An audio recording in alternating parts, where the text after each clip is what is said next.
Соңғы уақытта тарақта, жастықта, душтан кейін қолыңа көп шаш жиналып қала ма? Бұл көптеген қазақ қыздары бастан кешіп жатқан түйткіл. Бүгін дәл осы мәселенің негізгі себептерін, денедегі өзгерістерді, өмір салтының әсерін түсінікті тілмен айтамыз. Шаштың түсуі көбіне стресс пен дұрыс ұйқының бұзылуынан басталады. Біздің заман тез, қарбалас. Қазақ қыздарының көбісі жұмысты, баланы, үйді қатар алып жүреді. Ағза шаршағанда бірінші сигналды шаш береді.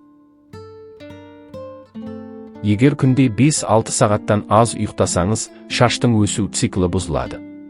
Фолликулдар әлсіреп, шаш түсе бастайды. Бұл медициналық дәлелденген факт. Гормондық өзгерістер әсіресе босанғаннан кейін ең жиі кездесетін себептердің бірі. Босанған әйелдерде 3-6 айдан кейін телогендік түсу басталып, 1 жылға дейін созылуы мүмкін. Бұл қалыпты құбылыс. Темір, Д витамині мырыш жетіспесе де шаш әлсірейді. Қазақ қыздарының 70%-ында Д витаминінің тапшылығы бар, күн аз, үйде көп болу, жұмыс кестесі әсер етеді. Тез арықтау шаштың ең қатты жауы. Күрт диетаға отырған кезде, ағза барлық қоректік заттарды шашқа емес, тіршілікке қажетті мүшелерге жібереді. Шаш бірінші болып зардап шегеді. Ең маңызды мәселелердің бірі энергетикалық сусындар, газдалған тәттілер. Олар гормонды бұзады, стресс гормоны көтеріледі. Ал оның салдары шаштың жаппай түсуі. Созылмалы стресс кезінде шаштың тамыры қанмен аз қоректенеді. Қарапай медитация, тыныс алу жаттығулары, 30 минут серуен шаштың түсуін баяулатады. Шашты қатты тартып буу, утюжок пен фенді жиі қолдану да шаш құрылымын әлсіздендіреді. Қазіргі қыздар стиль үшін көп құрбандық жасайды. Шаштың түсу себептері әртүрлі болуы мүмкін, бірақ ең бастысы уақытында назар аудару. Шашыңыздың түсуі көбейсе, бұл ағзаның сізге берген дабылы. Мұның шешімі бар: дұрыс ұйқы режимі, жеткілікті ақуыз, витаминдер, стрессті азайту, жұмсақ күтім. Қарапайым қадамдар үлкен нәтиже береді. Егер жағдай 2-3 айда жақсармаса, анализ тапсырып, трихологқа көрінген дұрыс. Шаш тек сұлулық емес, денсаулықтың айнасы. Қазақстанда климат құрғақ, судың қаттылығы жоғары. Бұл да шашты әлсірететін негізгі факторлардың бірі. Кондиционер, маска, термозащита міндетті. Шаштың түсуіне тамақтану тікелей әсер етеді. Әсіресе ақуыз бен пайдалы майлар аз болса, шаш әлсіз, сынғыш болады.